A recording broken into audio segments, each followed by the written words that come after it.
Meus queridos, boa noite a todos. Às vezes eu prefiro falar sentado, porque já que eu sou alto, vocês não saem daqui com torcicolo, né? Assim, fica olhando para cima. Tem alguém que veio aqui hoje comigo pela primeira vez? Ah, temos vários aí. Que bom, que bom. Vocês são muito bem-vindos. Eu quero começar contando o tema de hoje. Eu quero contar um pouco da minha vida. Por que que eu estruturei essa apresentação?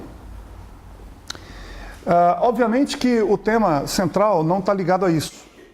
Mas isso acaba se aplicando a qualquer situação. Aliás, para quem não me conhece, meu nome é Edivaldo Jonat. Eu não sei o que a minha mulher vai falar comigo, porque eu fui numa cabeleireira ontem e ela acabou com o meu cabelo. Olha o que ela fez com o meu cabelo, cara. Destruiu, moeu. Eu pedi ela falar assim, passa uma máquina 4, porque no Brasil assim, o cara passa a máquina aqui um pouquinho e depois vai desbastando com a tesoura. Ela foi até em cima, já acabando com tudo. Aí sobrou isso aqui, cara. Eu tô quase passando o resto para deixar zerado. Mas se eu chegar com esse negócio zerado amanhã no Brasil, minha mulher me larga. Aí eu falei para ela assim, olha, não espante com o cabelo que você vai ver. Porque cabelo cresce outra vez, não pedi perna, nem braço, isso não cresce mais. Mas cabelo cresce. Bem, apesar de... Meu nome então é Edivaldo Jonat, eu sou mais conhecido como Jonat. Eu sou psicólogo no Brasil, tenho formação em coach também. Tenho uma pós-graduação que eu fiz uma especialização em análise e interpretação de perfil psicológico. É com isso que eu trabalho hoje no Brasil. No meu trabalho com corporações, eu tenho uma pequena empresa no Brasil de consultoria empresarial. E eu viajo por esse mundo afora atendendo clientes, no mundo corporativo, grandes corporações. Na verdade, o que eles fazem? Por exemplo, se uma empresa quer contratar alguém, primeiro ela fala comigo. Então, toma a minha opinião sobre aquela pessoa. Eu analiso o perfil daquela pessoa e se ela vai ter, qual o grau de aderência que aquela pessoa vai ter ou não àquela função. É sempre assim, todo mundo pode fazer qualquer coisa. Esses dias atrás um gerente me perguntou, você acha que eu sirvo para esse cargo? Eu disse que lá no Brasil tem uma expressão chamada casinha de caboclo. Sabe o que é casinha de caboclo? Quando o cara arma uma armadilha para você, sem ele saber. Se eu respondo que não, ele ia lá no RH e dizia, eu estava perdido. Se eu respondo que sim, eu estaria errado. Aí é igual aquela pergunta, né? O passarinho na minha mão está morto ou está vivo? Eu disse exatamente, falei, olha, o que eu disse para ele? Eu falei assim, qualquer pessoa pode fazer qualquer coisa que ele queira fazer. A pergunta que você tinha que fazer não é essa. A pergunta é com que sofrimento você fará? Sai bem, né? Ele falou, não tinha pensado nisso. Se você estivesse sofrendo, fazendo o que você está fazendo, será que não seria a hora de você repensar o que você está fazendo? De novo, o coach nunca dá resposta, ele sempre faz perguntas, né? Então é isso que eu faço no Brasil. Eu moro numa cidadezinha chamada Lagoa Santa, cidade bem pequenininha, mas do jeito que eu gosto. Eu já saí da cidade, estou no meio do mato. Minha casa lá no meio do mato, cheio de vaca, gato, cachorro. Eu acho que é um lugar mais gostoso de se morar. Muito bem. Então, em 2011 eu estava num lugar chamado Pará. Pará, para quem é brasileiro, né, sabe? Pois é um estado maravilhoso. Aliás, se algum dia vocês quiserem ir para um paraíso, vá para um lugar chamado Alter do Chão. Não, vocês não têm noção o que é aquilo ali. É uma praia de areia, uma praia de rio, que eu nunca vi nada igual. É o rio Tapajós, é um rio de água verde e areia branca e clara como trigo. Ela não é uma areia grossa, ela é uma areia fina. E é muita natureza linda. Logo perto você tem o encontro das águas, o Tapajós com o Amazonas, que é um espetáculo. Ali é calor, agora prepara para suar, porque o negócio é feio. E eu estava exatamente na região do Pará, só que na região de Carajás, que é onde a Vale tem a sua mineração. Eu estava ministrando um treinamento, eu abaixei-me para pegar 5 apostilas. Quando eu fiz isso e voltei, eu ouvi um estalo na minha coluna. Tec, só isso. E a partir dali, eu vi a vovó pela greta, como diz lá no Brasil. Uma coisa horrorosa de dor. E eu não podia ir embora. Eu tive que sustentar durante 2 meses, trabalhar todo dia com tramol na veia. De tanta dor. Eu pesava na época 165, umas 160 quilos mais ou menos. Em torno disso. E não teve jeito, isso foi em outubro, quando foi dezembro, dia 25 de dezembro, dia do Natal, eu internei para fazer a cirurgia de coluna. Dia 27 eu fiz a cirurgia e eu tinha uma viagem marcada para a Europa, de férias. Isso no dia 3 de dezembro, 3 de janeiro. E no dia 3 de janeiro eu peguei o avião e vim embora. Ainda com os pontos nas costas e peguei o avião, porque não era só osso, né? Era um corte, osso, fechou ali e acabou.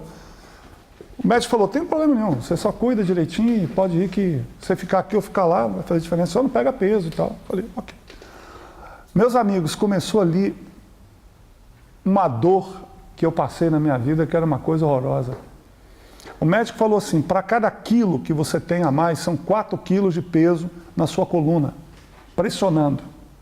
Então, enquanto você não emagrecer, essa dor muscular não vai passar. Você sabe que eu fiquei 4 anos com essa dor? Não emagreceu? Não. Eu gostava de comer.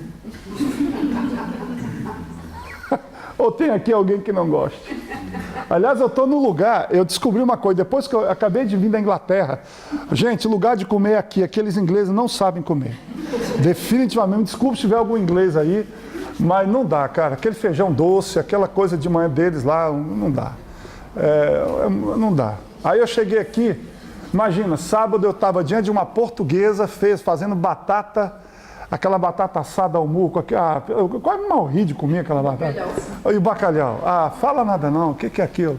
Ontem mesmo eu fui no Ofuso, já foram no Ofuso? Não, gente, o que é isso, gente? O que é isso, gente? Gente, vocês têm que ir lá, fica ali pertinho de Lisboa, quando vocês forem a Lisboa, né? Vocês não vão a Lisboa? Hã? Vocês não vão a Lisboa? Olha só, chama-se Ofuso e fica em Arruda dos Vinhos. Arruda dos Vinhos. Eu nunca comi um bacalhau igual aquele ali. Eu confesso para você que todo ano que eu vim aqui, eu vou umas 3 ou 4 vezes. É caro? É caro. Mas ontem uma aposta, nós comemos em 3. Você viu o tamanho da aposta. Ficou em 37 euros. Para 3 pessoas, mas é um negócio espetacular, não dá para explicar. Mas eu não vou falar de comida, senão só de falar eu engordo de novo. O que eu quero dizer para vocês é que eu passei por um processo que envolveu uma série de mudanças na minha vida. E hoje eu eliminei da minha vida 57 quilos. Não fiz cirurgia, não fiz redução do estômago, não fiz nada disso. O que eu fiz, um pouco do que eu fiz, eu vou contar para vocês aqui hoje. É bem verdade que... Como é que eu vou dizer para você? Isso não aplica-se, e eu não quero, por favor, eu não quero que vocês pensem que eu vim falar de emagrecimento aqui hoje. Não tem nada a ver uma coisa com a outra. Ok? No meu caso, foi emagrecimento. Cada pessoa tem a sua questão. O outro pode ser, por exemplo, não consegue concluir um curso, o outro pode ser trabalho, o outro pode ser um outro hábito na vida, esse não é o problema. No meu caso foi isso. E eu tive que passar por uma série de coisas, uma série de mudanças, e eu quero compartilhar um pouco essas ideias com vocês aqui hoje, até porque esse é o tema que a gente vai trabalhar com vocês hoje. Eu quero, mas não consigo mudar. E por quê? Eu quero, mas não consigo mudar. Essa é uma questão que a gente precisa trabalhar. Nós vamos colocar aqui algumas situações em que eu queria trazer para vocês. Primeiramente, eu queria dizer o seguinte, o que seria, na opinião de vocês, força de vontade? O que é a força da vontade? A força da vontade é a capacidade que uma pessoa tem de dizer sim e não ao mesmo tempo. Dizer sim, porque às vezes a gente acha que capacidade de força de vontade, ou força de vontade, é apenas a capacidade de dizer não. Eu não vou, eu não como, eu não quero, eu não faço. Mas força de vontade não está ligada apenas a dizer não. Força de vontade também está ligada ao dizer sim. Sim, eu vou fazer, sim, eu vou estudar, sim, eu vou começar, sim, eu vou iniciar alguma coisa nova, sim, sim. É preciso que a gente entenda isso. É aquela capacidade de dizer eu vou ou de dizer eu não vou. Eu não sei se vocês já se depararam com essa situação. Imagina que você está em franco processo de emagrecimento. Uma das coisas mais difíceis de você dizer não é quando um amigo te convida para jantar. Já percebeu isso? Aí você chega e fala, imagina, ele fez uma comida para mim. Aí eu chego na casa dele e digo, não vou comer. Entende? Ou não vou fazer isso. Eu estou dando apenas um exemplo. Você vai dizer o seguinte, bem, ok, eu não preciso dizer não, eu posso chegar lá e comer só um pouquinho, eu quero ver. Eu vou mostrar isso para vocês. Eu só vou fazer um comentário. Vocês têm noção de quantas decisões vocês tomam por dia em relação à alimentação? 6. Quanto? 100. Uma 100? Estou alto, hein? Americano tem pesquisa para tudo. Já percebeu isso? São 265 decisões que você toma, em média, por dia, só relacionado à alimentação. Sabe o que acontece conosco em relação à força de vontade? Nós utilizamos... Eu não sei se você já tentou emagrecer alguma vez. Alguém já tentou aqui? Olha, eu já nunca. Alguém aqui já tentou um processo de emagrecimento alguma vez na vida? Eu não sei se é com vocês, mas... Você já parou a pensar que você passa o dia inteiro segurando a onda, mas e a janta? Isso já aconteceu com vocês? Olha só, café da manhã, o pequeno almoço, como chama aqui, ok, dá para segurar. O almoço, agora, quando chega a janta, como diz no Brasil, você já está varado de fome. Aí você fala, eu não consegui. Eu não consigo. Veja, não é bem que você não consegue. De fato, você não conseguiu. A pergunta é por que não? Uma das razões é porque você tomou tantas decisões no dia que quando chega no fim do dia, a tua capacidade de tomar decisões está enfraquecida. Esta que é a verdade. Não é só uma questão de fome. Não é só a questão de sentir fome, é que tomar decisões ao longo do dia enfraquece a própria força de vontade, de tanto que você usa aquilo. É sério, há pesquisas. Quem achar que eu posso estar falando uma bobagem, compre o livro Os Desafios da Força de Vontade. Essa frase, esse conhecimento, eu busquei exatamente nesse livro. Os Desafios da Força de Vontade. Já tem em português. Então, essa autora, ela mostra exatamente isso que acontece. Nós vamos tomando decisões ao longo do dia, no decorrer do dia. Porque, veja, não são apenas decisões no âmbito da alimentação. Não é esse o ponto. São decisões do tipo, eu vou ou fico? Eu faço agora ou faço depois? Por exemplo, várias decisões que você tem que tomar no dia. Exemplo, não vou explodir, não vou falar alto, não vou gritar com meu marido, vontade de mandar ele para aquele lugar, mas não vou. E vice-versa. Ou seja, você vai tomando um monte de decisões ao longo do dia. A ponto de que quando vai chegando mais no fim do dia, o que acontece com você? Esse processo enfraquece. Então nós vamos entender como isso funciona claramente. Então, vamos lá. Força de vontade, então, é essa capacidade. Agora, dizer sim para o quê? Dizer não para o quê? Dizer eu vou para o quê ou não vou para o quê? Este é o grande dilema, tá? Outra coisa importante, muito importante. Isso aqui que eu estou ensinando para vocês agora pode parecer coisa simples, mas o óbvio às vezes é o que nos mata. Não é o complexo, Uma coisa muito importante nesse processo é a capacidade de lembrar aquilo que você quer. Eu até acrescentaria uma coisa aqui. Olha, eu estava em Londres, na verdade, eu fiquei em Bracknell, fica a 65 km de Londres, estudando lá. Assim que eu cheguei no dia 17 de janeiro, lá em Londres, lá em Bracknell, e uns 2 dias depois chegaram vários alunos e chegaram 3 meninas do Brasil. Uma garota, obviamente que eu não vou dizer o nome, uma menina linda, uma menina de 19 anos, uma moça muito bonita. E assim que eles souberam que eu era psicólogo, eu era mais velho ali no meio deles, ela mandou uma mensagem para mim, se eu poderia conversar com ela. Pensa vocês numa menina que estava toda arrebentada do ponto de vista emocional, apenas com 19 anos. Quase ainda uma criança, né? Uma adolescente, ainda uma adolescente. Uma das coisas que eu trabalhei muito com ela foi exatamente esse tópico.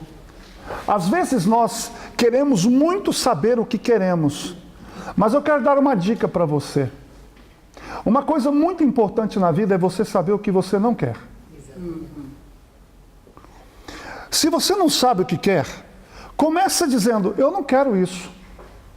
Isso eu não quero para mim. Chega. Chega, guarde essa frase. Eu preciso, na vida, saber o que eu não quero. Isso vale para tudo, inclusive para relacionamentos. Isso eu não quero para a minha vida. Por exemplo, eu não quero esse tipo de trabalho para mim, isso aí não quero. Isso aí para mim não funciona. Eu não quero esse tipo de romance, eu não quero esse tipo de amor, eu não quero esse tipo de fé, eu não quero esse tipo de relacionamento pobre, vazio, sem sentido. Eu confesso que eu estou voltando para casa com um monte de coisas que eu já sei que eu não quero, e não é minha mulher.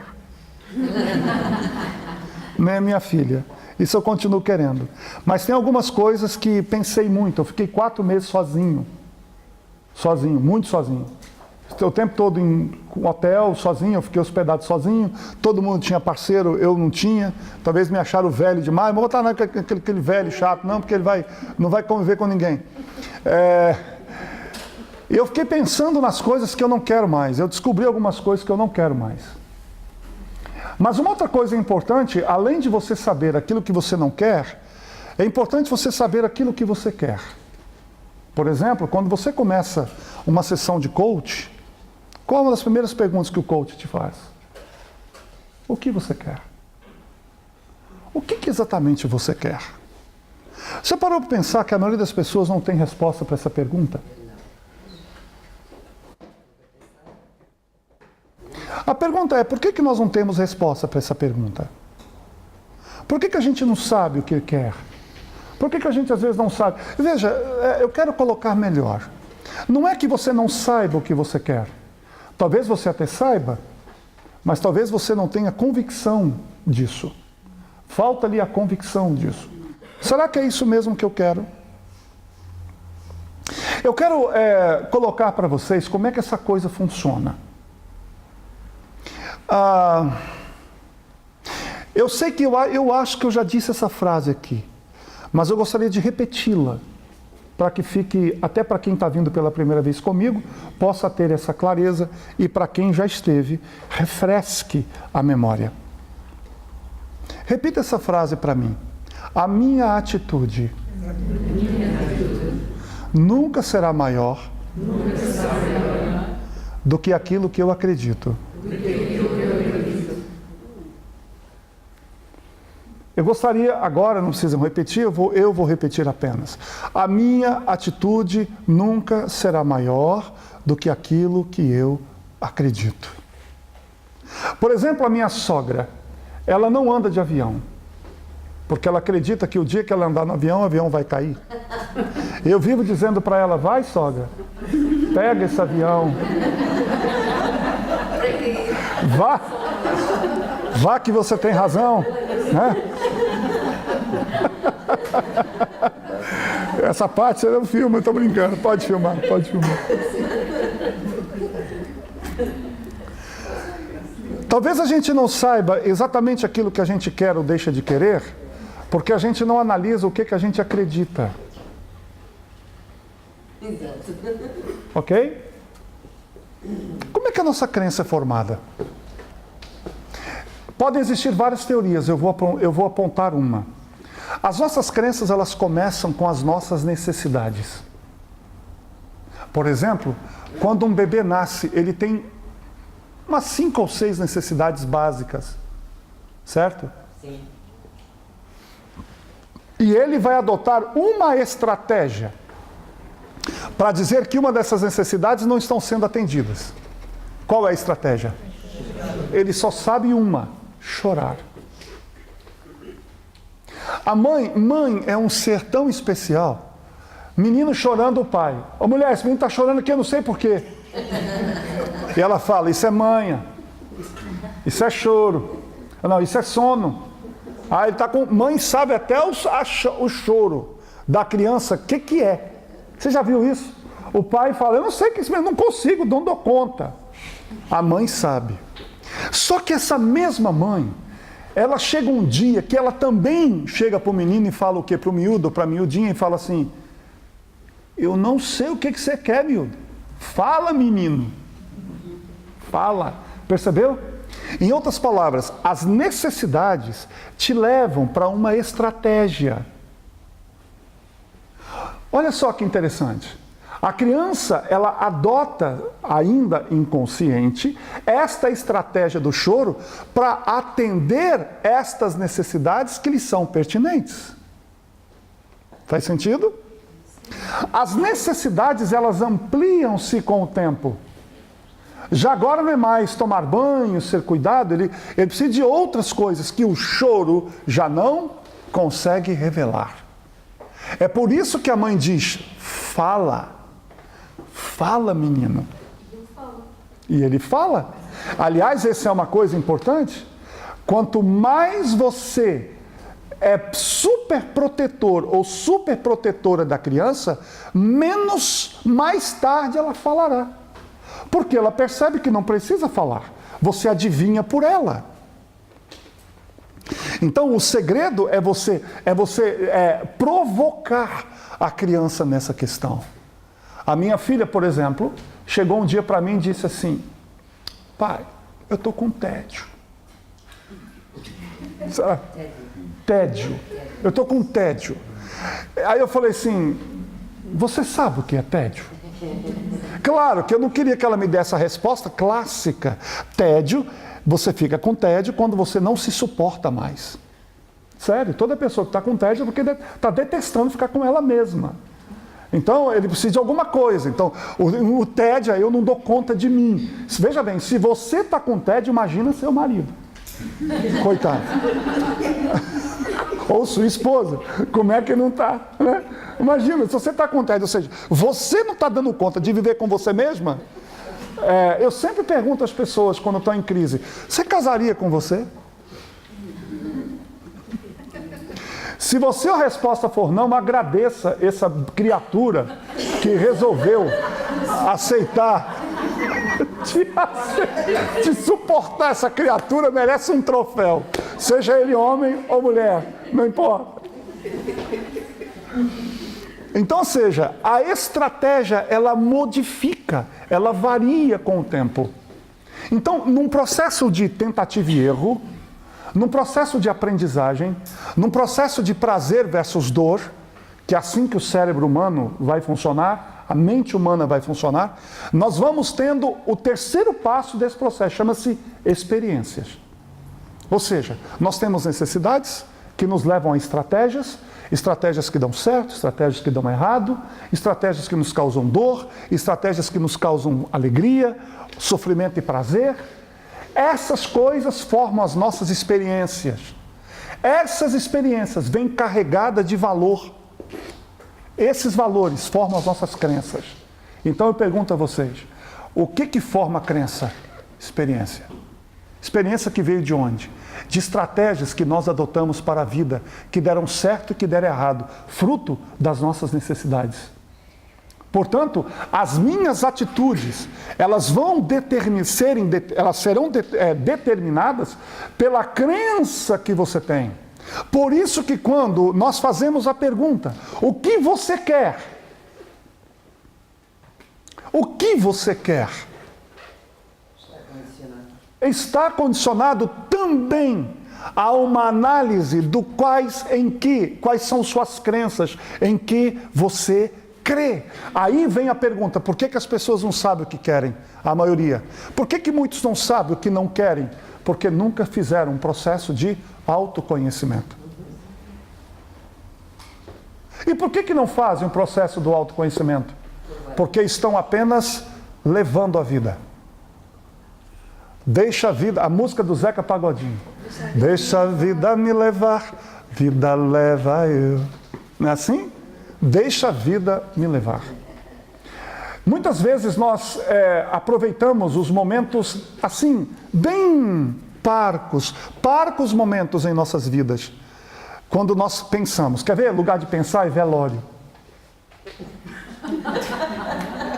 Ali é um bom lugar para pensar. Né? Tem a minha sogra, ela começou a disparar em velório. E eu falei, mas por quê? Ela falou assim, que está chegando a minha hora, eu não quero que ninguém, eu quero ir muitos, para que quando eu for, eles vão lá também. Né? Você vê, é sério, ela falou isso para mim. Ela disse que ela ficaria muito chateada se ninguém fosse um velório. Mas você não vai ver, mulher. Né? Ah, não, mas eu tenho que ir. Então ela vai em todos os velórios, conversa com todo mundo, para que no dela deve muita gente. Né? Então, velório é um bom lugar para pensar na vida. Sabia? Outro momento importante para pensar na vida é o momento de perdas. Entende? Momentos de conflitos, momentos difíceis na vida. Um outro lugar para pensar na vida é dentro de uma igreja. Senta lá sozinho, vai pensar na vida. Porque tem... como é que a igreja católica é, né? Você vê que são aquelas igrejas grandes, geralmente pouca gente, aquele ambiente enorme, silêncio, é um bom lugar para se pensar na vida. Então, quando você faz essa reflexão na vida, o que você quer? O que você quer? O que você não quer? Essa pergunta, ela é crucial. Ela é crucial. Por quê? Porque uma parte do cérebro vai fazer você fazer isso. Tem uma parte do cérebro que faz isto por você. Por exemplo, é esta parte do cérebro que vai fazer você lembrar, quando você estiver diante de um doce como este, dizer o seguinte: eu quero entrar naquele vestido.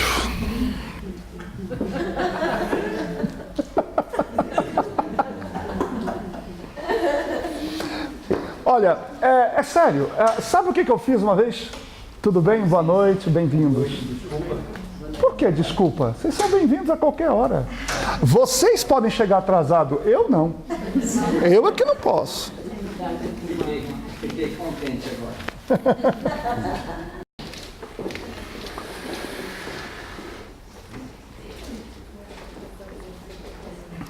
Quando eu estava nesse processo de emagrecimento, eu usava camisa 8.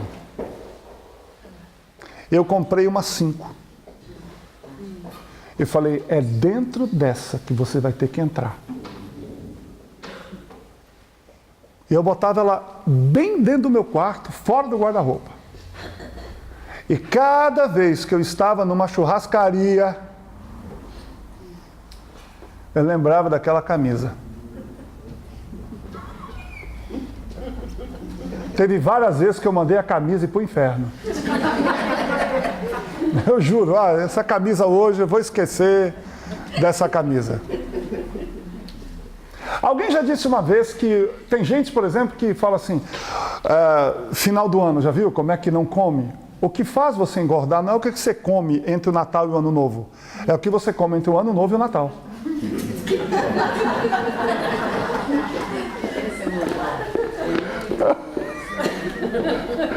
Entende? Você fica lá, não vou comer no Ano Novo. Coma, Jesus Cristo, coma tudo que você tem que comer. Entendeu? Mas do Ano Novo até o Natal, pense no que você quer. Tem gente que não sabe curtir a vida. O melhor momento para se comer, você deixa de comer, seu trouxa.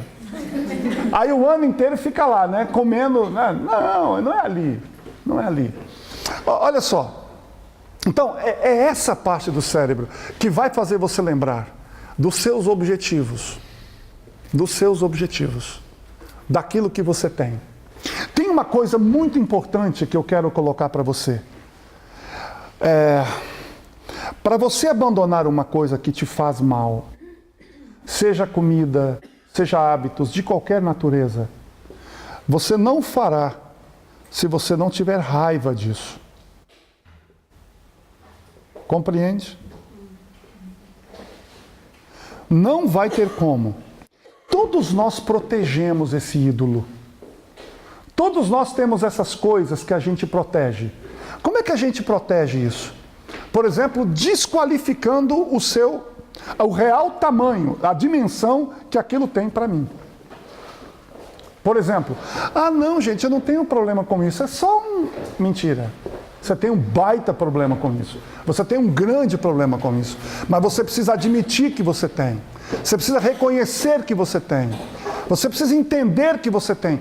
Para pensar. Mudança não é um processo fácil. Nós estamos falando de hábitos enraizados na vida. Como é que um hábito se estabelece? Isso é importante entender. Um hábito se estabelece assim. A primeira coisa que vem na sua mente, é que você precisa tomar contato com a coisa. Você não pode dizer que tem hábito de beber umas birita até cair, se você nunca tomou contato com a cachaça, com a marvada, com o vinho, seja lá com o que for. Então você toma contato, seja pela via da percepção, aquilo chega até você. Sabe o que você guarda? Você não guarda a coisa, você guarda a sensação da coisa. Então olha que interessante, sabe por que a gente adquire hábitos? Porque nós damos excessivo significado ao prazer e à sensação do hábito. É o significado, guarde isso, é o significado que nós damos que faz com que nós fiquemos presos ao hábito. Você já viu essa frase? Não, eu não posso, olha, ele é tudo para mim. Quem disse isso? Você já viu essa? Ele é tudo para mim. Ele é o amor da minha vida. E de mais algumas, né? Queridos, nós precisamos ser mais realistas nesse ponto de vista. Não dar tanto significado. Sabe o que a gente tem que dar significado? A pessoas. Não a coisas. Aí nós temos que aprender a nos desapegar. Esse é um outro ponto importante. Para uma transformação de um hábito. Então vamos lá. Primeira coisa, chega na mente através da percepção. A percepção vai gerar uma sensação. Alguém aqui já comeu jiló? Jiló. Tá. Os portugueses não sabem o que é um jiló. Jiló é como marmite. Marmite. Eu conheci a desgraça do marmite. Marmite é uma comida inglesa. Um potinho que eles passam no pão, que eu não sei de onde eles tiraram, de que inferno, de que buraco aquilo saiu. Porque eu passei com bastante, achando que era manteiga de, tipo um creme de amendoim. E a hora que eu botei aquilo na boca, era uma mistura de gosto de ovo podre, com um negócio amargo, que eu nunca vi. Como é que pode comer um troço daquele? Então, jiló é mais ou menos isso. Ou você ama, ou você odeia. Eu, por conseguinte, amo jiló. Tem um outro produto no Brasil chamado piqui. Né? Quem é lá do Brasil sabe disso. O piqui é uma fruta amarela de um cheiro característico, tem um sabor. Eu amo o piqui, eu não gostei do marmite, não teve jeito. Então, é mais ou menos isso. Ou você ama ou você odeia. Né? Em outras palavras, o que é isso? Quando você come algo pela primeira vez, quando você entra em contato com algo pela primeira vez, aquilo gera uma sensação em você. Não tem jeito. Por exemplo, quando você encontra com uma pessoa pela primeira vez, ela vai gerar uma sensação em você. Baseada em quê? Principalmente nas experiências que você já Teve. Uma experiência que você já viveu. É por isso que tem muito aquela coisa assim da pessoa falar assim, eu não fui com a cara do fulano. Já viu isso? Não é a pessoa que não foi com a cara do fulano. É que aquela pessoa tem jeitos, trejeitos e tudo mais, que lembra um pouco alguma situação que ela viveu no passado. Então o cérebro faz conexões e liga uma luz vermelha. Perigo, perigo, perigo, perigo. Não aproxime. Eu acho que aqui em Portugal deve ter... O que mais funciona é que essa luz vermelha, né? Você já viu? Porque a gente aproxima da pessoa, a pessoa corre. Esses dias, é sério, a minha cunhada chegou com um português, ele estava fumando. Eu nunca vou esquecer dessa cena, ele estava lá, soltando um fumação pela venta. E ela chegou toda gentil e falou assim, o senhor poderia tirar uma foto para mim?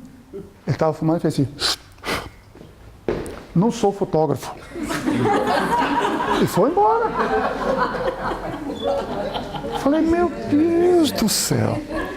Lá no norte, eu perdido fui pedir uma informação. Baixei o vidro, Patrício, não sou o seu Patrício. Não, eu queria só uma informação, eu não lhe conheço. O que é sério? É sério, lá em Mirandela. Não lhe conheço. Mas é exatamente porque não conhece que eu preciso de informação. Se eu conhecesse, eu não precisava de informação. Eu nunca vi um negócio assim. Exato. Ou seja, o que é isso? Sabe o que é isso? Eu entendo. Deve ter tido experiências ruins com gente de fora. Depende. Não, eu vou... Tem muita televisão. Eu vou dar chance para ele, entendeu? Exatamente, eu vou dar chance para ele. Eu não vou achar que ele é uma pessoa ruim. Eu vou achar que ele teve experiências ruins. E isso faz com que ele tenha esse comportamento. Ou seja, aquilo é baseado em uma crença que ele tem. Viu como é que as crenças estão embasadas em quase tudo que a gente faz? Por que você casou? Porque você acreditou que o casamento era coisa boa, seu trouxa. Aí você casou. Estou brincando, é claro. Aqui eu estou de bobagem.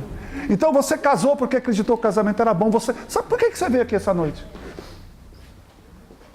O que fez você sair da tua casa, quentinha, gostosinha, para vir aqui ouvir um cara? O que fez isso? Crença. Você acreditou que esse momento seria bom para você. Se você não acreditasse nisso, você não viria. Ou, se você acreditasse que outra coisa era mais importante do que isso, você não estaria aqui.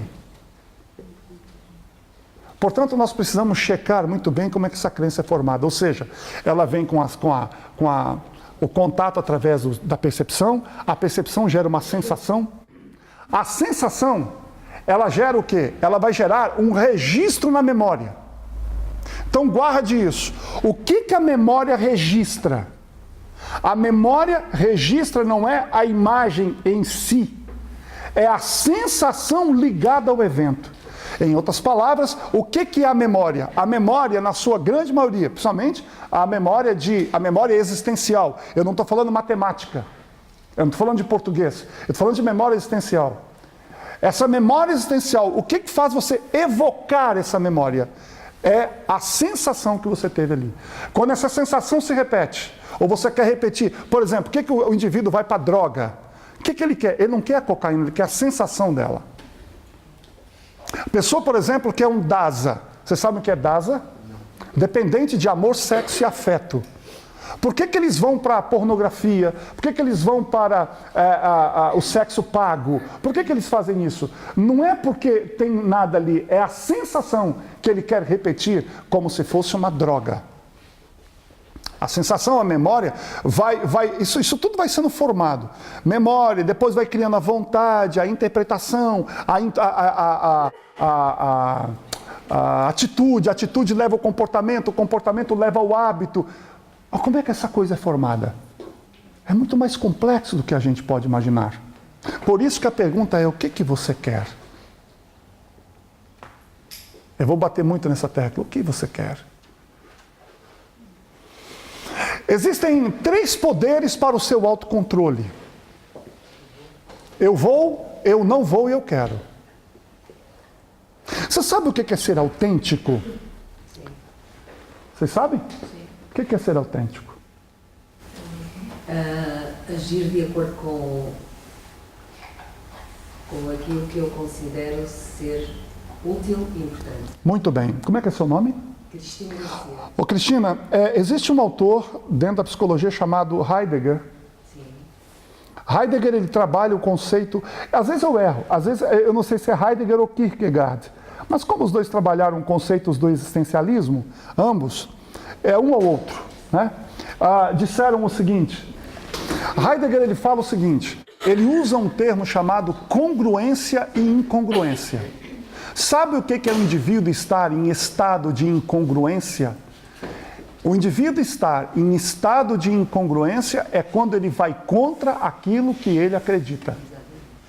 Você quer uma coisa para te matar? É quando você começa a agir fora daquilo que você crê.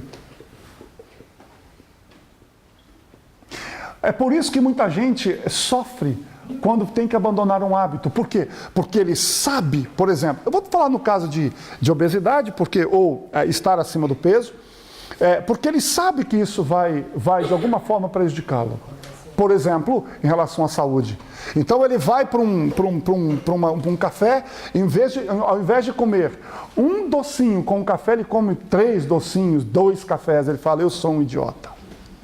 Gente, eu não consigo me dominar. Eu não consigo me controlar. Vamos trabalhar isso. Eu estou discutindo agora só a base teórica, para depois a gente chegar na parte prática. Então, esses 3 poderes estão sob o seu autocontrole. E isso é importante. O que é autocontrole? Autocontrole é a capacidade, repita isso, autocontrole é a capacidade de dizer não para si. Para si é para você, né? Para si, como é que é para si? Para si é para o outro? É para si, para você. É que eu falei para si. Gente, é para você, tá bom? É para tu, como diz aqui em Portugal. Okay? É a capacidade de dizer não para si mesmo em função de um objetivo. Esse é o ponto fundamental. Você precisa mentalizar o que você quer. Não há nenhum problema em você comer o que você quiser, fazer o que você quiser. O ponto não é esse. Você sabe qual que é o ponto? O ponto é você dizer que quer uma coisa e fazer outra. Seja honesto. Comece sendo honesto com você. Isso é uma coisa muito importante. Primeiro, honestidade. Eu gostaria de perder peso, mas eu gosto mais de comer do que de perder peso. As pessoas têm medo de dizer isso. Têm medo de encarar, então ficam mentindo para elas. Aí elas começam a criar. Gente, é uma coisa incrível. Eu já fiz isso. Quantas vezes eu levei pedaço de frango escondido para a cama? Observa, por quê? Porque eu estava dizendo para todo mundo que eu estava o quê? Empenhado em perder peso, somente para minha mulher. Mas lá no fundo eu não estava.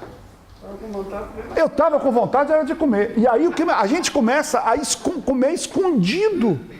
Quantas vezes eu levantei de madrugada para saltar a geladeira? Parece que você está fazendo uma coisa errada. Você vai pé ante pé. E vai lá para que ninguém escute. Parece que você está transgredindo a GNR vai aparecer a qualquer momento. Você vai ser contra. Não, mas por que isso? Porque no fundo, você sabe que o seu comportamento ele está incongruente com a verdade que você proclama. Esse é um ponto muito importante. Qual é a verdade? Qual é a sua verdade? O que você quer de verdade? Não tenha medo de dizer que você está querendo uma coisa, mas no fundo você está fazendo outra. Esse é o primeiro ponto fundamental. Olha, 2 coisas que eu já coloquei no meio da conversa, eu já disse. Primeiro, você nunca vai mudar uma coisa da qual você não toma raiva. Ok? Isso é fundamental. Vou repetir isso. Você nunca vai mudar uma coisa da qual você não toma raiva. Você precisa tomar raiva daquele comportamento. Raiva. Como é que você toma raiva do comportamento? Quando você consegue perceber o tamanho do prejuízo que aquilo está lhe causando. Ou seja, para você determinar que alguma coisa está lhe causando mais prejuízo do que lucro, do que resultado, você precisa desqualificar essa coisa. Por exemplo, quando é que uma mulher que está sofrendo abuso consegue se separar do abusador? Quando ela o desqualifica. Enquanto ela tem de qualificá-lo, ela não o deixa. Então você precisa tomar a raiva do comportamento, desqualificar aquele comportamento. Você não pode proteger aquele comportamento. Você tem que dizer a verdade sobre aquele comportamento.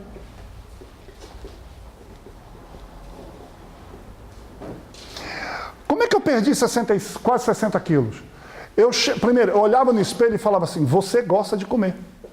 Muito. E não é pouco não. É muito. Está entendendo? Essas verdades nós precisamos entender.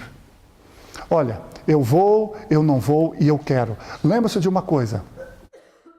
É a força de vontade que nos distingue uns dos outros. Eu vou repetir isso. É a força de vontade que nos distingue uns dos outros. Alguns têm mais. Na verdade, não é ter. Alguns usam mais do que outros. São mais assertivos. Exato. Então, nesse aspecto, tudo vai depender do controle sobre atenção, emoção e hábitos, ou atos. Eu estou louco para falar uma frase, mas só posso dizê-la no final. Não posso não posso dizê-la agora, nesse momento. Veja, quais são as consequências, quais são as vantagens quando se tem domínio sobre isso, sobre a atenção. O que é atenção? Atenção é aonde está o meu foco? Em que eu estou focado?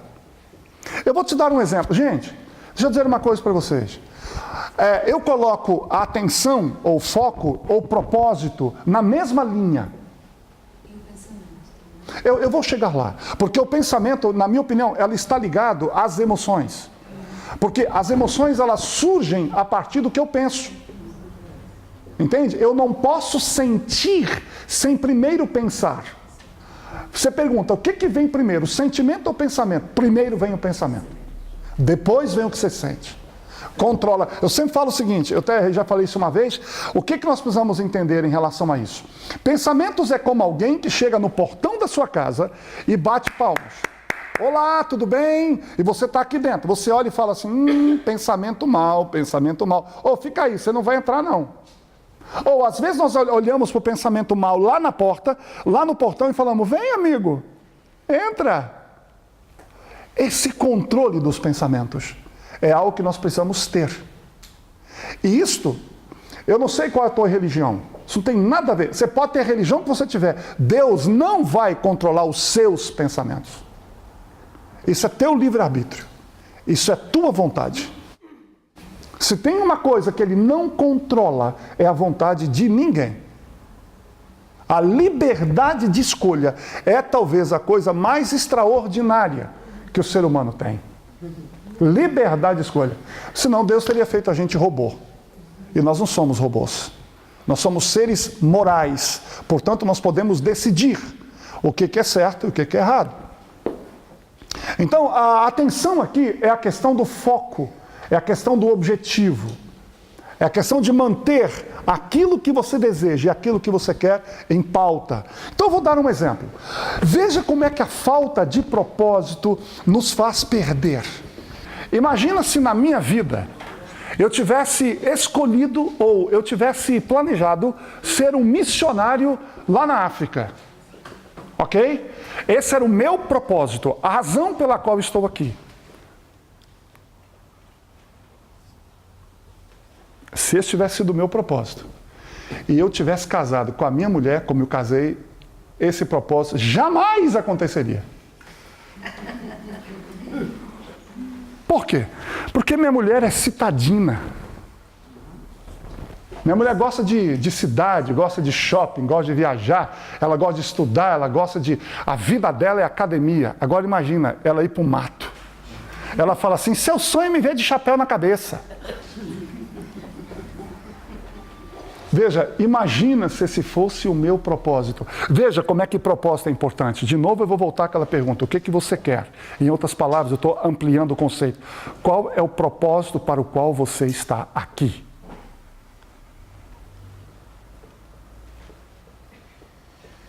Você já descobriu o teu propósito? Quando você descobre o teu propósito, qualquer decisão que você toma, o ideal é que ela esteja em consonância com o teu propósito. Seja a decisão que você tiver que tomar. Então, o que que você precisa achar na tua vida? Propósito. Propósito. O que que você está fazendo aqui?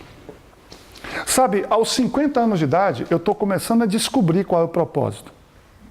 Quando você descobre o propósito, você já começa a descobrir o que você não quer. Já percebeu isso? Sim. Quando você descobre qual é o teu propósito, você já começa a descobrir, não é nem o que você quer, é o que você já não quer. E eu estou voltando para o Brasil com uma decisão tomada em relação a algumas coisas na minha vida.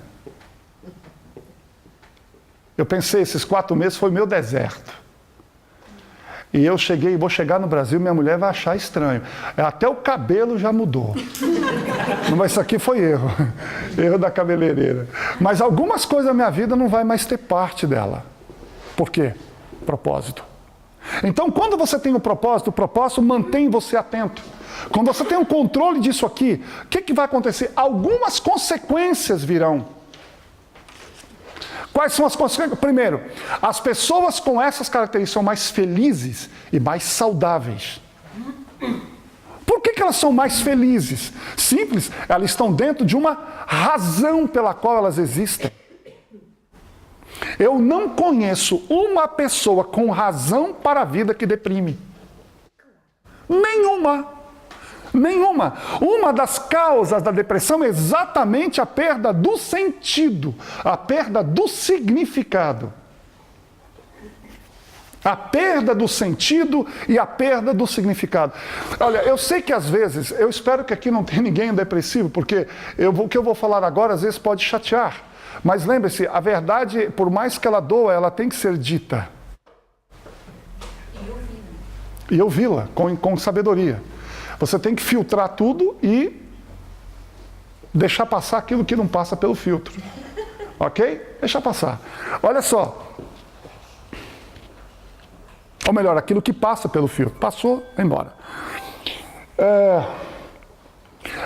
Parte da doença da depressão, ou parte da causa, é um excesso de investimento na pior parte do seu ser.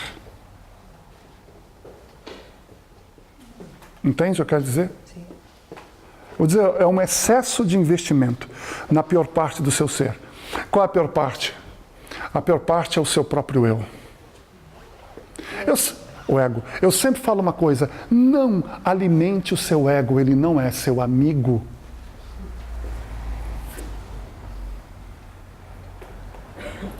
Ele não é seu amigo. O ego esperneia. O ego é manhoso, o ego é tinhoso. A expressão do ego é o desejo, e o desejo não tem causa, o desejo não tem limite. É por isso que muitas vezes nós não conseguimos atingir os objetivos. Você fala, como assim? Parece uma dicotomia. É porque o ego, por mais que às vezes o que nós façamos estejam ligados àquilo que a gente chama de sentimentos egocintônicos, o que vai dizer Mirei Lopes em sua teoria, os sentimentos egocintônicos, os sentimentos egocintônicos, ele exclui o outro. Esse é o problema.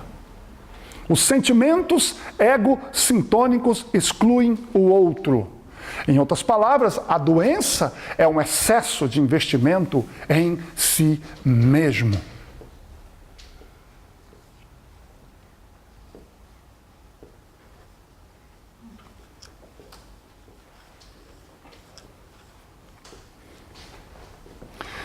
Suas relações são mais satisfatórias e duram mais, ganham mais dinheiro. Por quê? Simples, porque são mais tenazes, são mais determinados, têm mais objetivos. Olha a incoerência. Veja como é que as pessoas às vezes são incoerentes. Eu vejo casais entrando em problemas por causa disso. Vocês querem comprar uma casa nova e viajam a cada feriado. Se tiver a possibilidade de as duas. Me ajuda aí, ô Zé, me ajuda. O que você quer? A pergunta é o que você quer? Veja, não há nenhum problema. Observa, eu não estou dizendo que você não deva viajar. Nem estou dizendo que você deva comprar casa. Eu estou dizendo, o que você quer? Você quer morar numa rolote no final da sua vida? Ótimo! Vai ser feliz, anda pela Europa fora. O problema é combustível, o problema é os pedágios, vai ter que pagar. Ande na Espanha, lá que você não paga pouco pedágio. Aqui em Portugal, ou anda pela Nacional, né? Jesus, aqui o pedágio é caro. Eu fui andar com a caminhonete, rapaz, eu senti o peso da régua. Olha só. Veja, o problema não é você andar de caminhonete, não é você passear todo fim de semana ou todo feriado querendo uma casa. Desde que você diga, tá bom, eu não quero mais a casa, eu quero passar fim de semana. A vida é sua. Mas aí é escolha. Lá no final, se você não tiver onde morar, você fala, pelo menos eu viajei. Esse é o ponto. É que às vezes a gente quer a vida inteira casa. Não se comporta como quem quer uma casa. Passa a vida inteira viajando. Quando não tem a casa, reclama do mundo. Não. O que você quer? O que você quer? Seja honesto com você. Você pode querer o que você quer. Eu queria muito emagrecer. Acho que eu emagreci, né? Para quem pesava 160... eu quero muito isso. E como eu queria e quero, eu tive que mudar muita coisa. Foi fácil? Não, mas eu queria muito isto. Outra coisa, avançam na carreira, maior capacidade de gerir o estresse, lida melhor com os conflitos, supera mais rápido as adversidades, podem viver mais. Gente, a questão do autocontrole, deixa eu dizer uma coisa para vocês. O autocontrole, uma pesquisa mostrou que o autocontrole ajuda mais no sucesso acadêmico do que a inteligência. Pois é, claro. Sabia disso? Sim, eu sabia. Eu já vou mostrar aqui um vídeo para vocês de uma mulher, que eu tive contato com ela, assim, com ela não pessoalmente, mas com o material dela, com a teoria dela, com os estudos dela. Eu trouxe até um vídeo dela aqui para vocês assistirem. Daqui a pouquinho nós já vamos ver o vídeo. Olha só, foi provado que não é o QI que faz a diferença na academia. Não é o QI que faz a diferença na escola. Não são os gênios, não são os mais inteligentes, não são os mais capacitados, nem são os melhores que crescem na carreira. Não são. Pelo contrário, exatamente porque às vezes o superdotado, ele se acha tão capaz que ele não relaxa, ele não esforça, porque ele pega, na hora que der eu vou lá e resolvo. O que mais aparece aqui? É mais importante do que carisma ou liderança. Veja, isso é importante para a vida. É mais importante que empatia na felicidade conjugal. Uma coisa chamada autocontrole. Capacidade de dizer sim e de dizer não. Capacidade de dizer eu vou, capacidade de dizer eu não vou e manter isto. Não é só dizer, é manter. Pessoas que são capazes de manter por longo período uma situação difícil são pessoas que fazem a diferença. Por que muitas carreiras começam apoteóticas, assim, meteóricas e vão embora? Gente, vocês vão me xingar o que eu vou falar agora aqui. Cristiano Ronaldo, para mim, nunca foi um gênio da bola. Pois não. Gênio da bola, para mim, é Messi, Maradona, né? Pelé, Di Stéfano, esses caras eram gênios. O Cristiano Ronaldo foi um cara extremamente disciplinado. Pois é. E trabalhado. Sim, e agora, o que ele se tornou? Se tornou o melhor jogador de futebol do mundo. Não foi porque ele era gênio. Tanto que você vê os dribles do Cristiano Ronaldo, ele é um drible duro. Ele não é um drible de ginga, de corpo, como faz o Makelele, como faz o Neymar, como faz o Messi, que tem isso, o Ronaldinho Gaúcho, por exemplo, fazia isso com maestria. Mas o Cristiano Ronaldo faz. Por que ele faz? Ele tem um físico perfeito. Ele ganha na força física, ele ganha na velocidade, ele ganha na inteligência. Ele é muito inteligente. Então isso faz dele um tremendo jogador de futebol. Mas para mim ele é um exemplo. Eu não estou falando das outras questões. Pessoais eu não entro em assunto. Né? Fui lá na da Madeira, tem a estátua dele lá. Mas tudo bem. Muito mal feito. Muito mal feito, horrorosa. Então, ali está um exemplo. Ali para mim é um exemplo. Então, eu trouxe para vocês essa mulher. Essa mulher agora, eu gostaria de falar um pouco sobre essa mulher aqui.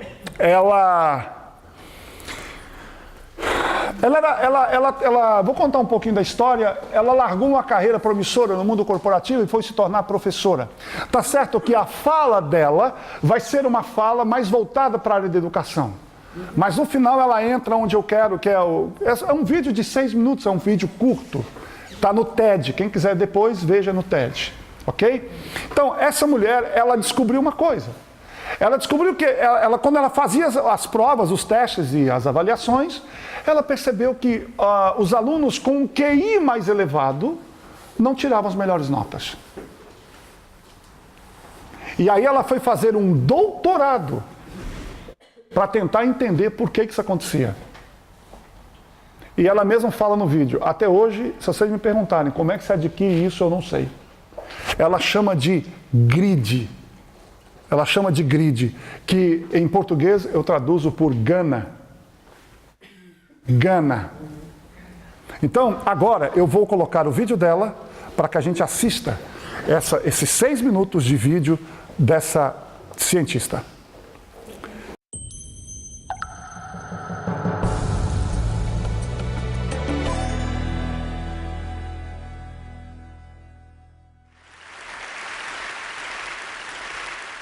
Quando eu tinha 27 anos, deixei um emprego exigente na consultoria em gestão por outro ainda mais exigente, o ensino. Fui ensinar matemática a alunos do 7º ano em escolas públicas de Nova York. E como qualquer professor, passava exercícios e testes, passava deveres de casa. E quando os alunos traziam os deveres, eu calculava as notas. Mas chamou a minha atenção que o QI não era a única diferença entre os melhores e os piores alunos. Alguns dos meus melhores alunos não tinham um QI estratosférico. Já alguns dos alunos mais inteligentes não iam muito bem. E isso me fez refletir. O que se tem que aprender em matemática no 7º ano, com certeza é difícil. Razão, decimais, a área de um paralelogramo, mas não são conceitos impossíveis. E eu tinha plena certeza de que cada um dos meus alunos poderia aprender o conteúdo mostrando maior dedicação. Depois de vários anos lecionando, cheguei à conclusão que o que precisamos na educação é uma melhor compreensão dos alunos e do aprendizado, sob uma visão motivacional, sob uma visão psicológica. Em educação, se há uma coisa que sabemos como medir, é o QI. Mas e se ir bem na escola e na vida for muito mais do que a sua habilidade de aprender rápido e fácil? Então deixei as salas de aula e fui para a faculdade para me tornar psicóloga. Comecei a estudar jovens e adultos em todos os tipos de cenários super desafiadores. E em todos os casos minha pergunta era: quem aqui tem sucesso e por quê? Minha equipe de pesquisa e eu fomos à Academia Militar de West Point. Tentamos prever quais cadetes ficariam no treinamento militar e quais desistiriam. No concurso nacional de soletração, tentamos prever quais crianças iriam mais longe na competição. Estudamos professores novatos que trabalhavam em bairros perigosos questionando quais deles ficariam ali dando aulas até o final do ano escolar. E entre eles, quais seriam mais eficazes em aprimorar o aprendizado de seus alunos. Fizemos acordos com empresas perguntando quais vendedores vão se manter no emprego, quem vai ganhar mais dinheiro. E em todos esses diferentes contextos, uma característica se destacou como significativo indicador de sucesso. E não foi inteligência social, não foi boa aparência, saúde física, nem foi o QI. Foi a determinação, paixão e perseverança em objetivos de longo prazo. Gana é ter resistência. Gana é visualizar o futuro, dia após dia, não só numa semana, não só por um mês, mas por anos, e trabalhar bastante para tornar real esse futuro. Gana é viver a vida como uma maratona, não uma corrida. Alguns anos atrás, comecei a estudar a Gana nas escolas públicas de Chicago. Pedi a milhares de calouros do ensino médio que respondessem perguntas sobre Gana, e esperamos mais de um ano para ver quem ia se formar.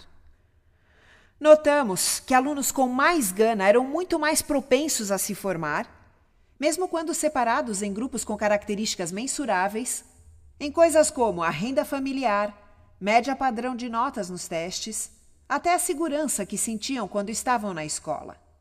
Então não é só em West Point ou no concurso de soletração que a Gana é crítica, mas também na escola, especialmente para alunos em risco de desistência.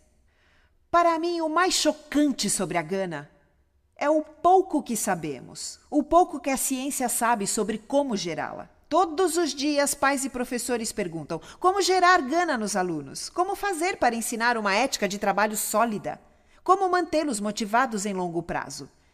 E a resposta sincera é: eu não sei. Só sei que talento não traz mais Gana. Os dados mostram claramente que muitos indivíduos talentosos simplesmente não vão até o fim com seus compromissos. De fato, em nossos dados, a Gana, em geral, não está relacionada ou está inversamente relacionada com o grau de talento. Até agora, a melhor ideia que eu vi sobre como gerar Gana em alunos foi algo chamado mentalidade de crescimento. É um conceito desenvolvido na Universidade de Stanford por Carol Dweck, baseado na crença de que a capacidade de aprender não é rígida. Ela pode mudar com seu esforço. A doutora Dweck mostrou que quando os alunos leem e aprendem a respeito do cérebro e como ele muda e cresce em resposta a desafios, é bem mais provável que eles perseverem quando falharem, porque não acreditam que a falha seja uma situação permanente. Então, a mentalidade de crescimento é uma ótima maneira de gerar Gana, mas precisamos de mais. E é aí que encerro o meu comentário, porque é onde estamos. Esse é o desafio que está à nossa frente. Temos que usar nossas melhores ideias, nossas fortes intuições e precisamos testá-las. Precisamos mensurar se tivemos sucesso e temos que aceitar as falhas, os nossos erros, começar de novo com as lições aprendidas. Em outras palavras, precisamos ter Gana para dar aos alunos mais Gana. Obrigada. Fantástico, né? Pois é.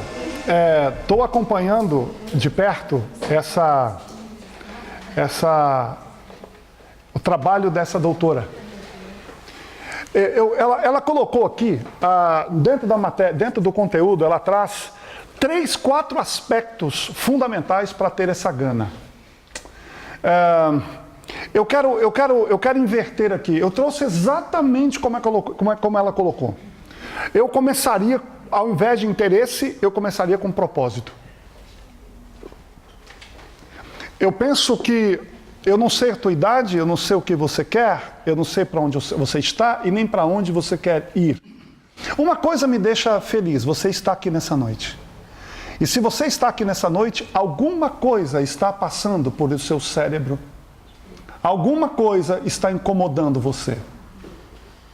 Eu não sei o que é exatamente que está te incomodando. Eu não sei qual é a mudança da qual você mais deseja, aquela que você mais precisa. Eu quero dizer para você que o propósito, ele começa, tudo ali, na minha opinião, ela começa exatamente com o propósito. O que você quer? Para onde você está indo?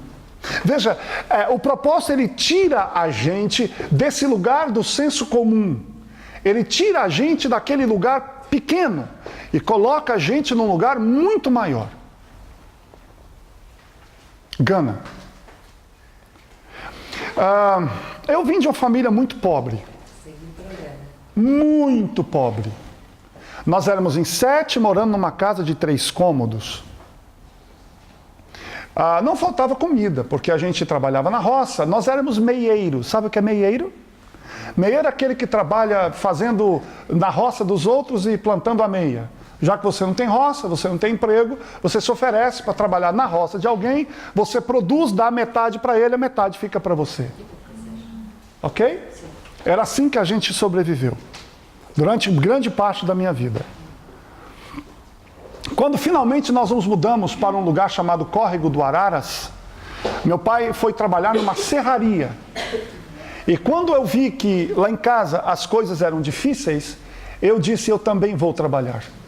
E com apenas 6 anos de idade, eu fui trabalhar numa serraria. E era uma coisa interessante, nós íamos estudar, entre ida e volta eram 16 quilômetros todos os dias, que a gente andava a pé. Então nós acordávamos 4h30 da manhã e andávamos 8 quilômetros, porque 7 horas nós tínhamos que estar na escola. Nem sempre tinha o que comer. E eu voltava a pé da escola. Chegava 2 horas da tarde em casa, várias vezes. Comi feijão, arroz, feijão, farinha e um ovo frito. Que era tudo que tinha. Mas eu tinha. E daí eu comia rápido e ia para a serraria trabalhar. Então era até 9 horas da noite trabalhando. Para ter um salário, para chegar no final do mês e entregá-lo todo para minha mãe. Assim foi. E detalhe importante. Tanto eu quanto a minha irmã, eu na minha classe e ela na classe dela, nós tínhamos sempre as melhores notas. Meu pai e a minha mãe nunca nos disseram, vamos estudar, menino. Não. Era aquela coisa, a gente queria aquilo. A gente tinha desejo por aquilo. Como resultado de toda a minha família, eu e a minha irmã fomos os únicos que nos formamos na faculdade. Fomos os únicos, exatamente por gana, vontade, muita vontade. Quando eu saí de casa com 18 anos, que meu pai faleceu, eu fui vender livro de porta em porta para poder pagar minha faculdade em São Paulo. Vendi muito livro, passei fome, dormi em escola, dormi em chão, fiz o diabo para poder... O diabo, você entendeu o que quer dizer, né? É fazer tudo para poder chegar lá.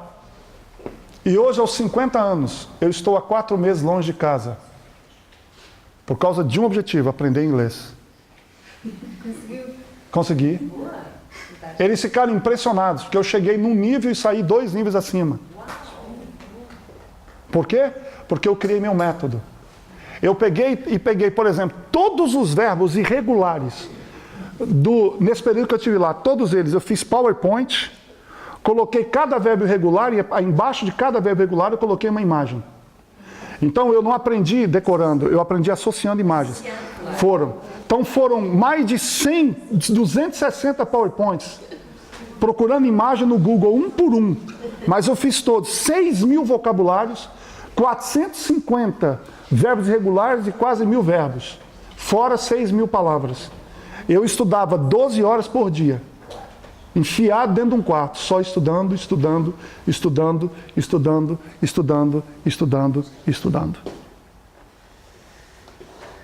Por quê? Propósito. Eu tenho um propósito. É isso aí.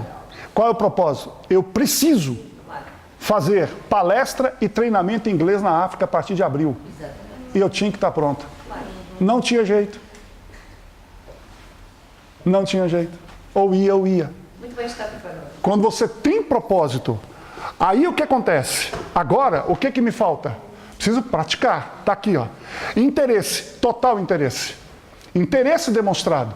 Então, por exemplo, aluno em sala de aula, como é que eu era? Professora, eu era desculpa a expressão, eu era um piolho. Eu era um piolho. Passador. Eu era. Pessoal, você não fala, mas se você não pergunta, eu pergunto. Prática, propósito e esperança. Esperança em que aspecto? Esperança no sentido de que você acredita que aquilo vai ser alcançado. As pessoas que têm essas coisas, elas têm gana, elas têm garra, elas têm determinação. Então veja, há uma área do teu cérebro que faz isso por você, chamada neocórtex, ou córtex pré-frontal. Esse cara controla tudo aquilo que você presta atenção, aquilo que você pensa, a maneira como se sente, e ainda melhor, o que você faz. Eu quero falar um pouco sobre esta área. Esse cientista diz, a principal tarefa do córtex moderno é predispor o cérebro a fazer o que é mais difícil. Deixa eu dizer uma coisa para você. Sabe quando você está precisando caminhar, mas você está deitado no sofá? Você olha para aquele sofá, está frio lá fora. Quem você acha que te põe de pé para ir caminhar? Esse cara. Não esse, né? Espera aí. É esse cara aqui. Esse cara aqui. Esse cara te põe de pé. O neocórtex. Só que tem um problema. Nós temos duas mentes que lutam entre si. Existe a versão que age por impulso e busca gratificação imediata. E a versão que controla os impulsos e adia a gratificação para proteger a meta de longo prazo. Ambos somos nós, mas nós ficamos entre esses dois.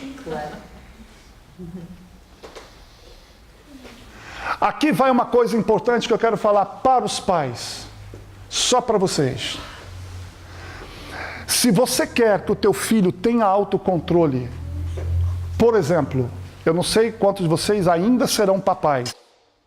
Estão aí casando, ou casados, ou estão namorando, ou vão casar. Enfim, falar em casar e ter filho, hoje em dia não pode falar mais assim, né? Está tendo filho sem casar, né? Então, a hora que você tiver filho, entendeu? A hora que você tiver filho aí, né? Que eu tenho 50 anos, vocês têm que entender, né, gente? Minha cabeça ainda está lá atrás, mudou tudo. Mas esse seria, assim, o mais certo na sociedade, né? Tá? Então, eu vou partir desse pressuposto. Então, veja, aqui vai uma dica importante. Primeira coisa, não dê comida fora de horário do teu filho.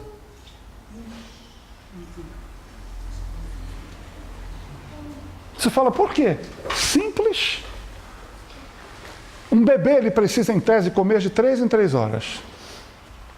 Nem antes e nem depois. 3 horas. Comeu às 7, mamou, só às 10. Pode chorar, deixa chorar, não tem problema, não vai morrer. Eu te garanto. 3 horas ou 1 horinha a mais não mata ninguém de fome. Outra coisa. Não dê tudo o que ele quer. Nem na hora que ele quer. Veja, chorar é um direito dele, não dar é seu.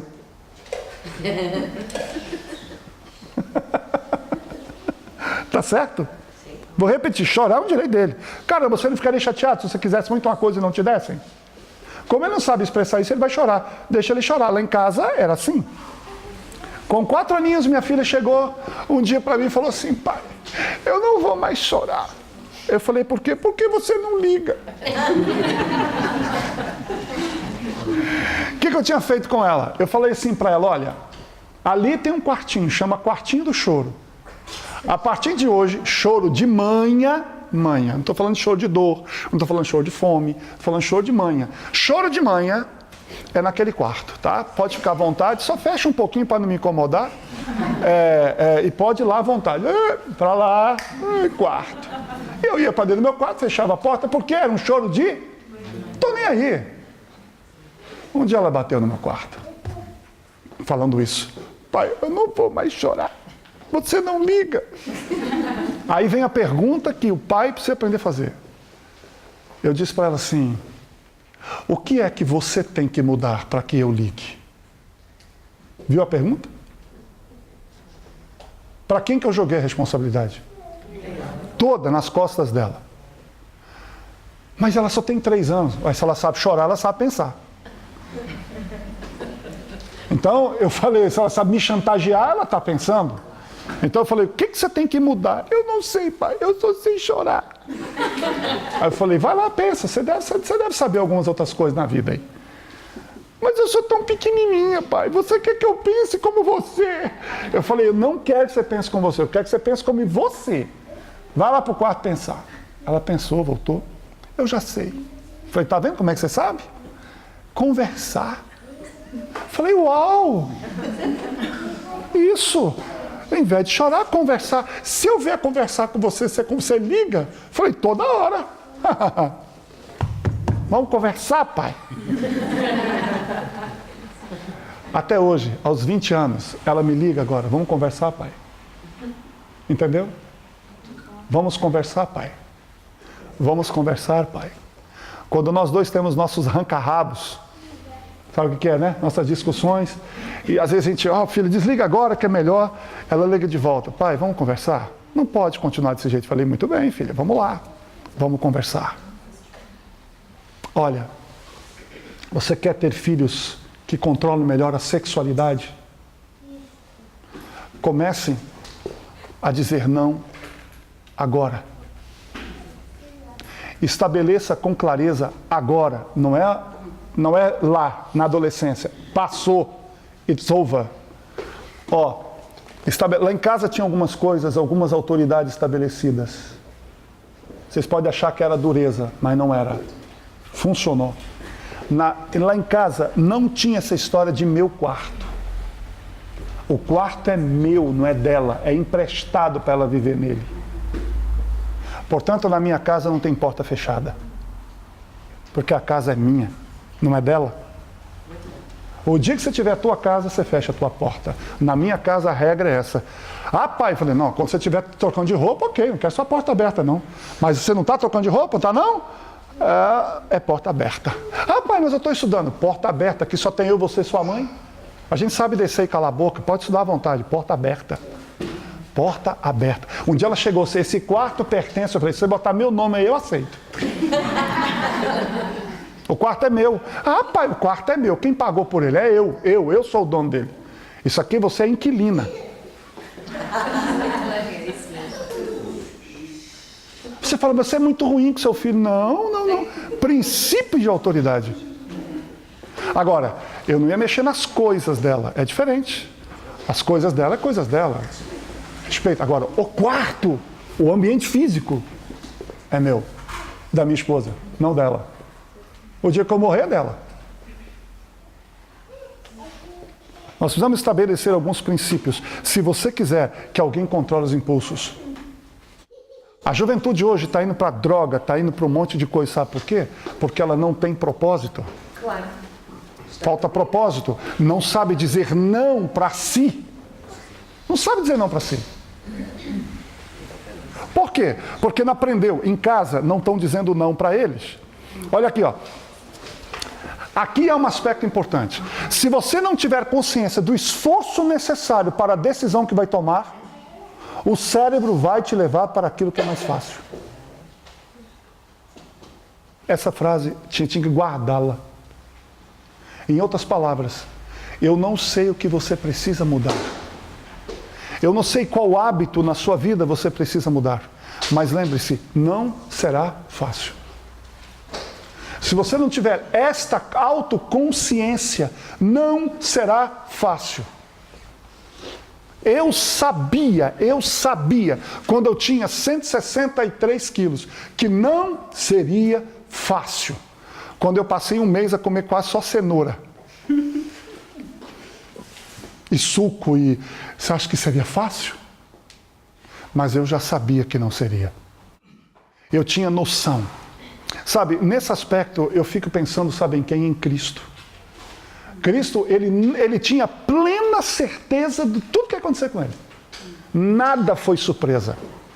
Nada. Se você pegar, por exemplo, o livro de Salmos, você vai ver que lá já estava descrito o que aconteceria com ele. Salmo 22 é chamado o Salmo Messiânico. Lá dizia bem assim: transpassaram as minhas mãos e os meus pés, e sobre a minha túnica lançaram sortes. Cães, touros como de Bazã me cercam. Quando Cristo viu aquele negócio, ele falou assim: isso aí eu já vi. Eu já sei que isso ia acontecer. Tanto que quando Pilatos está lavando as mãos, ele diz algo parecido para Pilatos assim, é como se ele dissesse assim, Pilatos, eu já sei o que eu vim fazer, então, por favor, cumpra o seu papel, que eu até sei o que você vai fazer. Eu, inclusive, já sei que você vai lavar as mãos, eu já sei que você vai me entregar, e eu vou sair daqui, eles vão me cobrir de porrada. Vão me arrebentar. Tudo isso eu já sei. Eu estou preparado para isso. Isso é autoconsciência. Em qualquer luta que você entrar para a mudança de um hábito, você tem que ter algumas noções. Vamos repetir. Primeiro, você não mudará aquilo que você não tiver raiva. Você não mudará aquilo que você protege. Não mudará. Você não mudará aquilo que você protege. Você não mudará se a crença não mudar. Você não mudará se você não tiver gana. Que é aquela mistura de propósito, de interesse, de paixão por aquilo que está fazendo. De propósito para aquilo que está fazendo. Por exemplo, você quer emagrecer para quê? Para entrar naquela roupa? Para ficar bonitão? Para ficar bonitona? É só isso o teu objetivo? Ter saúde. Ah, eu não estou dizendo que isso não é bom. É bom para a autoestima. E aqui então, eu quero dizer para vocês que eu fiz uma coisa que fez toda a diferença na minha vida. Eu apliquei o 5W2H menos o 2H. Vocês já ouviram falar nessa ferramenta? 5W2H? 5W2H é uma coisa que a gente faz quando você quer fazer planejamento.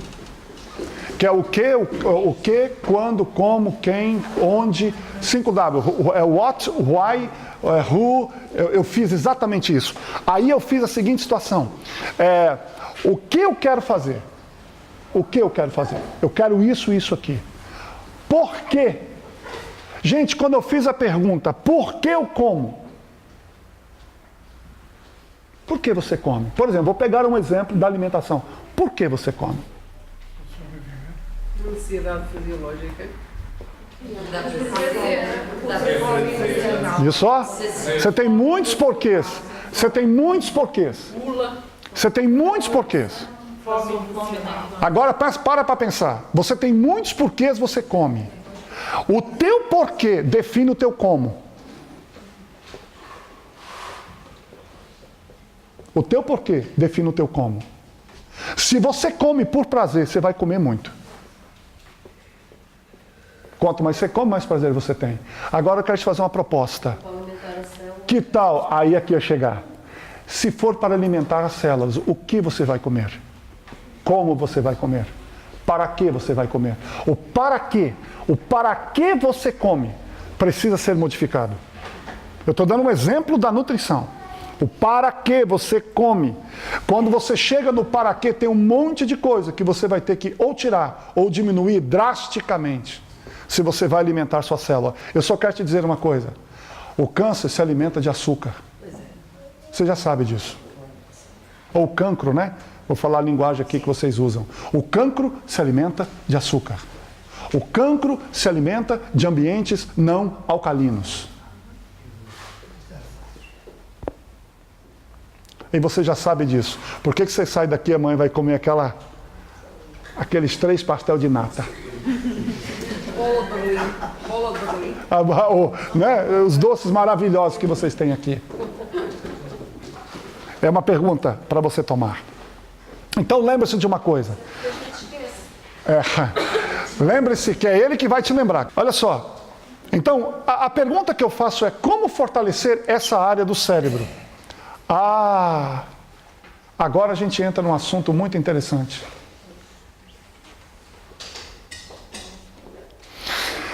Existe uma coisa no cérebro chamado vinco, ou valetinha, como eu chamo.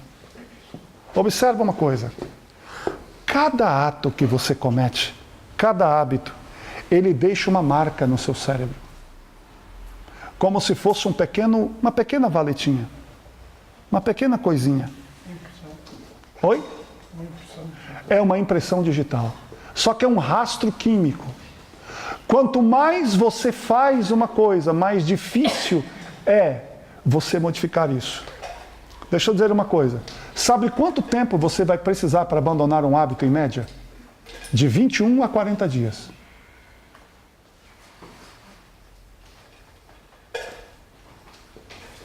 que nós temos para ganhar o hábito? Não, muito mais antes. Esse é o problema. Um hábito nós ganhamos antes. O abandono a gente demora mais. O abandono a gente demora mais. Em que eu ouvi que era para nós ganharmos um hábito Não. em 23 dias. Não. Sempre a seguir a mesma...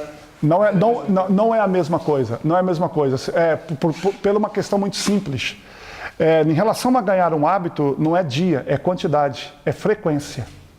Veja, não é dia, é frequência. É o que está dizendo aqui. A frequência que conta. Por exemplo, se você cheirar cocaína todo dia, você não precisa de 23 dias para ganhar um hábito.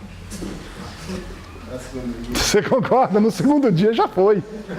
Já está com o narizinho todo queimado. Ok? Então, observe bem. Cada ato, guarde isso, cada ato deixa uma impressão na mente. Aqui tem uma coisa que Cristo falou que eu acho fantástica. É fantástico isso. Tem uma frase dele que ele fala assim: se alguém lhe tirar a túnica, dele também a capa. Se alguém bater no seu lado esquerdo, dele também se alguém bater no lado da sua face, dele também a outra face. Sabe, eu estava analisando isso do ponto de vista psicológico. As pessoas acham que isso é humilhação. Não. Eu enxergo isso de um outro jeito. Exemplo, eu chego para você e lhe desfiro um tapa no rosto. Geralmente um tapa no rosto você não espera. Concorda? Você não espera isso. Ou seja, não está sob o meu controle. Guarde o que eu estou dizendo aqui, isso aqui é muito importante. Não está sob o meu controle. No entanto, quando eu lhe digo, bate aqui, o controle já não está mais com você. Ele está comigo. Esse é o primeiro exercício emocional que você faz. Sai da tua mão, agora está na minha mão. Eu vou dizer, bata aqui. Agora é comigo, eu estou te dizendo isto. E uma segunda coisa muito importante, quando eu faço isso, eu não me permito ter raiva de você. Esse é um exercício muito difícil de fazer. Por que nós ficamos com raiva de uma pessoa que nos agride? Porque aceita a agressão. Eu ouvi uma coisa muito bacana anteontem. Nós estávamos indo com os amigos para passear em Lisboa, e ele disse para mim assim, olha, nós estávamos falando disso. Ele falou assim, eu não me importo que me chame de nome que você quiser. Se eu encontrar uma pessoa estranha na rua, ela começar a me chamar de qualquer nome, eu não vou me importar, só não me chame de pai. Porque aí eu vou ter que pagar a pensão. Não sei quem é a pessoa. Eu achei tão inteligente. Ele falou assim, não me chamando de pai, o resto me chame de que quiser. Imagina encontrar uma pessoa, oi pai. Aí pronto, eu estou perdido. Essa foi ótima. Então, observa, o que Cristo vai dizer? Quando você faz isso, sabe o que ele está dizendo? Por exemplo, se alguém lhe tirar a túnica, dele também a capa, bateu aqui, entrega ali, ele está dizendo, fica no controle. E segundo, você está dizendo ao cérebro, eu crio imediatamente. Um outro recurso, eu não deixo que aquela marca fique gravada no meu cérebro. Por isso, quando ele fala para os ladrões, para os caras que estavam crucificando ele, pai, perdoa-lhes porque não sabem o que fazem. Ele não estava permitindo que nenhum sentimento ruim passasse pelo seu neocórtex. Para que a mente dele mantivesse clean, limpa, o tempo todo. Percebe? É um exercício mental extraordinário. É um exercício fenomenal. Então, vamos cuidar com a frequência. Quando se trata de saúde mental, cada ato conta. Guarde isso, cada ato conta. Então, sulcos permanentes, marcas perduráveis e linhas profundas. Cada coisa que a gente vai fazendo. O que é um hábito do ponto de vista técnico? Hábito não passa de quê? De linhas profundas que foram criadas no cérebro. Aí você fala assim, tudo bem, um pouquinho só não faz mal. Aqui, um trago só não faz dano. O que há de mal nisso? Só desta vez. Você está entendendo o que eu estou dizendo? Sim, claro. Entende? Quando você diz, só essa vez, você fez novo um suco. Você fez um suco. O que você precisa fazer? Você precisa romper com esse ciclo. Romper por completo. E começar a criar um hábito novo, de um jeito diferente.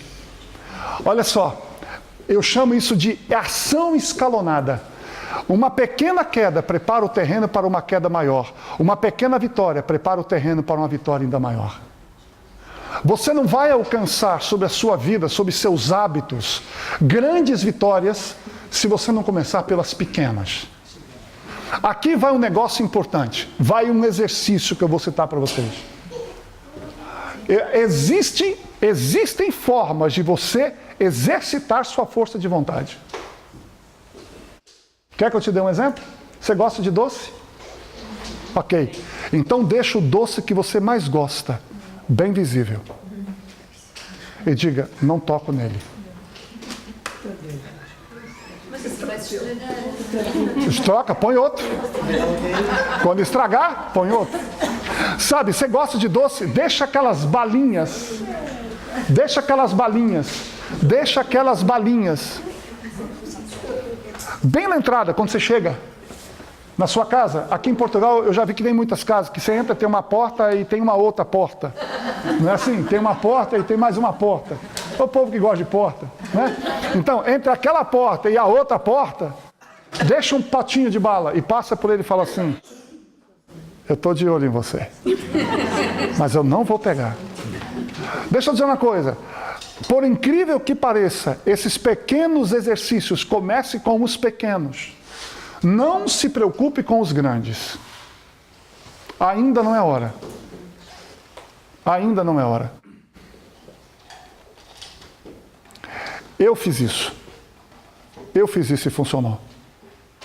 Sabe por quê? É naquele pequeno exercício que você consegue, você fala, caramba, eu posso. Eu tenho domínio sobre isso. Porque o grande problema de abandonar um hábito é quando você cai, você fala, eu sou um fraco mesmo. Mas veja, quem deixou aquela bala ali foi você. Você fez aquilo de propósito, aquilo ali faz parte de um objetivo. Força de vontade, você pode desenvolver isso. Eu recomendo você ler o livro Os Desafios da Força de Vontade. Não sou autor do livro, não vendo o livro, eu recomendo o livro. Comprem, porque eu acho que ele vai ajudar muito, muito a vocês nesse processo. Penúltimo gráfico, penúltimo quadro e a gente já vai por último. William James, ele diz o seguinte: pense o mal e as células nervosas, as fibras e as moléculas estarão registrando, armazenando contra ti, para que quando chegue a próxima tentação. Tentação aqui, esse William James nem é religioso, tá? Deixar muito claro. A tentação aqui é no sentido de... A próxima tentação no sentido geral da coisa. Então, em outras palavras, guarde isso. Quando você pensa mal, quando você guarda rancor, quando você guarda raiva, isso vai lá para a tua célula. E vai preparar a tua queda para amanhã. Eu quero voltar aqui. Isso aqui que eu quero dizer para vocês. Sejam radicais. Quando eu estava com 163 quilos, eu fui extremamente radical. Para quê? Para eu ter de novo o controle nas minhas mãos. Então não come açúcar. Oi? Não, veja, não é que eu não como açúcar. Hoje eu como. Mas há uma diferença muito grande. Eu passei por isso. Sabe qual é a questão? Quando você está com 160 quilos, você fala assim, não adianta. Não vou conseguir. É muito. Mas quando você radicaliza, minha mulher falou assim, você está radicalizando. Eu passei 28 dias a suco. Suco, só suco. Acontece que quando eu tomei o controle novamente das minhas mãos, o que é tomar o controle? Eu cheguei no peso que eu quero. A partir daí eu falo assim, por exemplo, eu saio, eu não janto, por exemplo, eu passei toda Londres, eu nunca jantei. Não janto. Mas um dia ou outro eu janto. Por exemplo, eu vou sair com um amigo meu e não vou jantar, só que no outro dia eu vou passar de novo aqui. A suco, a salada, eu não vou comer, tá? Eu estou sob controle.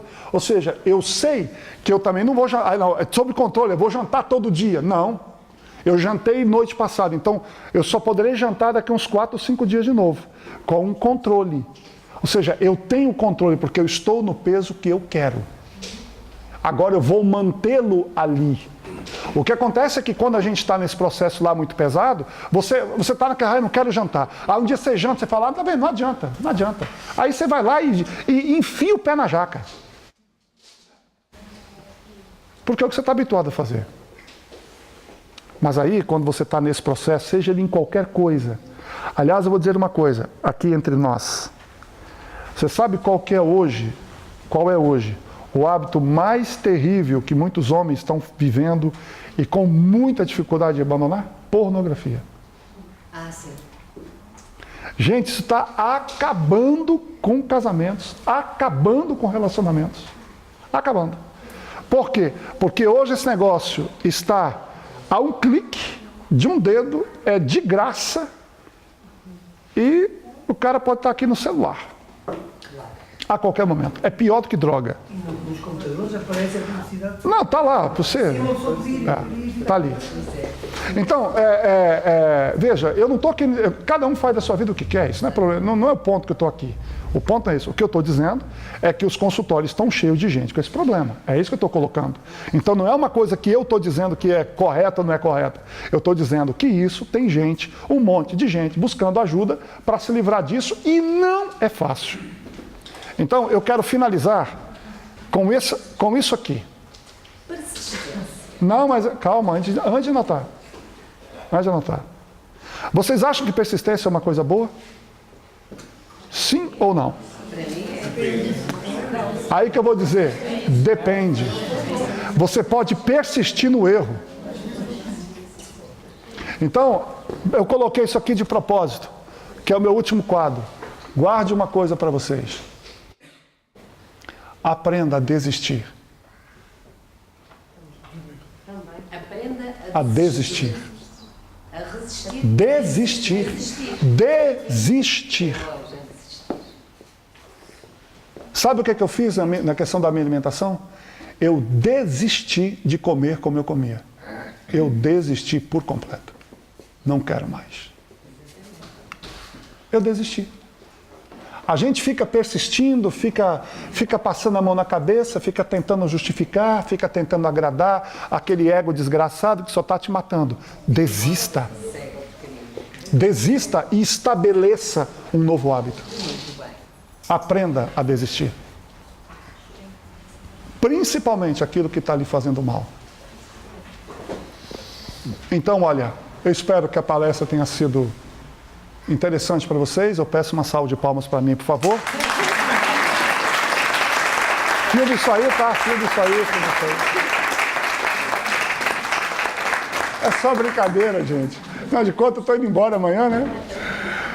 Então, olha, muito obrigado pelo carinho, muito obrigado pela atenção, muito obrigado por vocês todos terem vindo.